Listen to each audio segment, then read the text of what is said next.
Tuesday, from Lambeau Field in Green Bay, Wisconsin. It's week 4 of the NFL on EA Sports.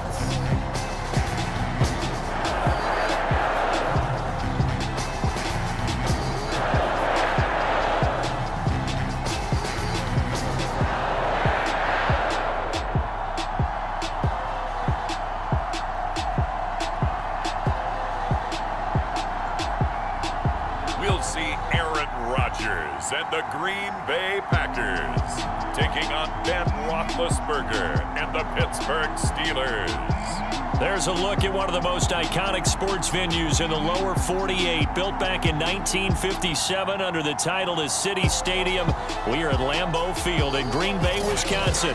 No team means more to a city than the Packers to Green Bay, and this was the scene a few moments ago as the green and gold made their way out of the historic tunnel. They're ready to go as they get set to match up with Ben Roethlisberger. And right now, this unit, their competition is who's going to get to the quarterback the most times. Had about 5 sacks last week, and we just saw their first one of this game. Now look out, Rodgers lost the football, and it looks like Steeler football. It is! The defense, they were swarming that time and ultimately got to him before he could get rid of the football and knocked it free. And don't you feel just a little bit of sympathy for him back there, though? So much going on, so much.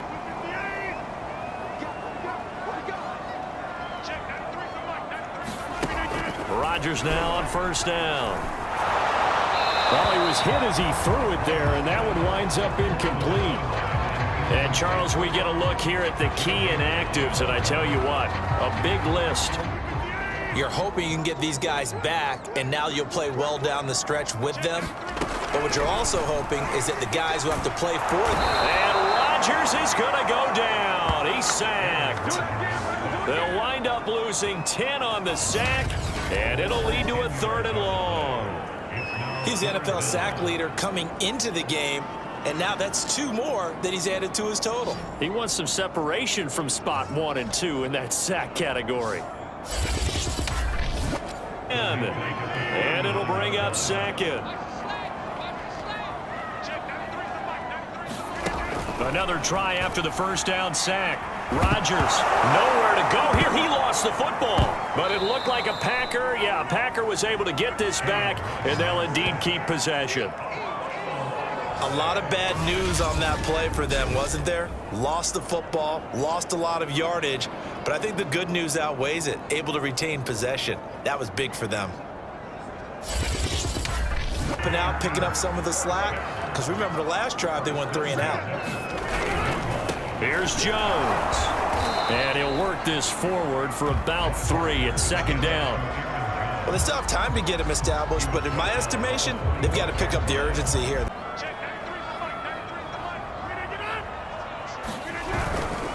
After the penalty, it's Jones. It'll be a game. Throwing on 2nd and 14. Rodgers. And that is incomplete. Trained to really look downfield first before you come back and make a nice, safe throw. And in this case, that's exactly what he did. Found his running back, let him create some space, and it turned out to be a nice play for the offense. Start right now. You can just see the dejection. Feel like nothing is working offensively. Rodgers going to go on 4th down. And he's got it. It's caught for a Packers touchdown. So this one in the win column for the Pittsburgh Steelers. And never an easy thing to do, no matter how good Green Bay is, what the year is, to come into Lambeau and get the victory, but they did it. You're not just battling the team that you're playing that day. You're not just battling the crowd that's in attendance in that game. You're battling the history of the franchise. You're battling the ghosts that swirl around that place that help spur them on to victory.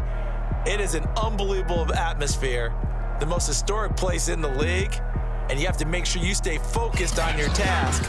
Otherwise, you can get easily distracted. Yeah, hats off to them for keeping that laser focus and getting the victory. So for the Steelers, they're on a nice early roll as they move to 3-1 with a win here. And they'll be back home next week to take on the Denver Broncos. Meanwhile, for the Packers, they're going to fall to 3-1 as they suffer their first loss. And they'll try to turn things around.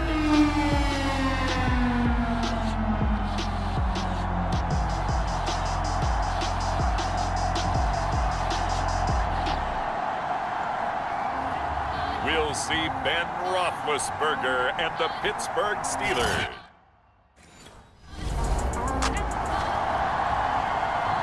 Got to find a way to hold them under 20, because to me that's the magic number. 20-point score gives yourself you give yourself your best chance to win. So if they're up around 24, 28, 30, they could be in some trouble. And I think so, because then you turn it into a shootout, and that means your offense has to keep pace. And that's a nice pickup of a first down on that second down run. And at that yardage, but the best part for him, he's got second and third down to fall back on. Again on 2nd and 10. Pressure comes, and the Steelers take him down. It'll go as a loss of about 6, and now it brings up 3rd. They were trying to set up a screen there, but that one just too slow in developing. Yeah, too slow in developing and well read, because that ends up being a bad feeling for the quarterback. Well, he's got no... Last play, here's 2nd and 4. Here's Wilson to throw. And, oh, he took that in one-handed. What a grab. Signed away from the Seattle Seahawks division rivals, the Rams, after 4 years in L.A. backing up Tyler Higbee. He's excited about his opportunity in the Pacific Northwest. Last year, 41 catches, a career high. And he'll slide first down marker. He'll get 3 yards on the scramble there at 2nd down. Now Wilson.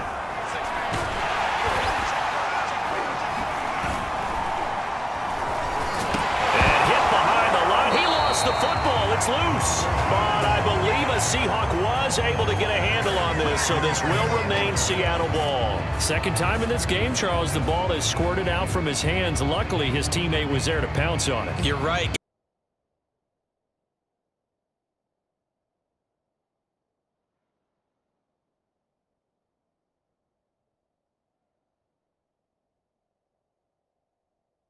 Talk about Tyler Lockett, who just made that nice catch there for a first down. Now in his 7th season with Seattle, last year may have been his finest yet. And even 100 catches, many of them of the spectacular. Towels here at Heinz Field, out in full force. Here's 3rd and long. Wilson. And he can only manage to take the football to the 40, and that is well shy of the first down marker. He opted to go with a scramble, gets 2 yards, and now it's 4th. And, partner, I would guess that in his head. Falls incomplete. 2nd and 10 now. Wilson. Wilson hit. It's loose. It's out. Fumble.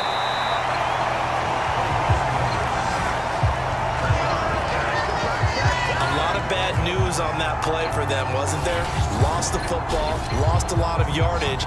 But I think the good news outweighs it. Able to retain possession. That was big for them.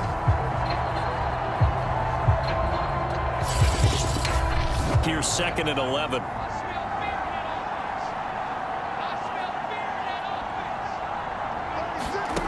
From the shotgun, Wilson. Under pressure again, and down he goes again. As they get it right at the 32nd mark of this 4th quarter. 3rd and long, it's Wilson. And Wilson's going to be intercepted a 3rd time.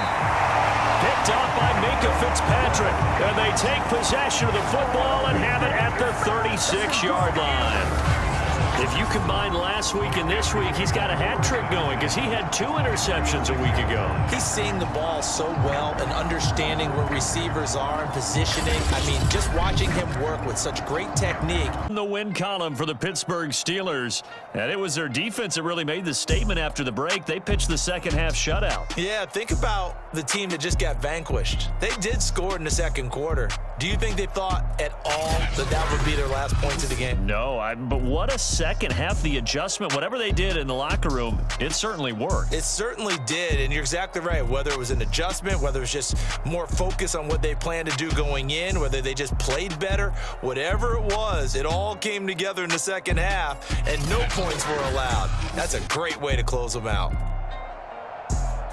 So for the Steelers, their strong start to the year continues as they're up to 5-1. And they'll be able to enjoy this one through the bye week before they get back at it again.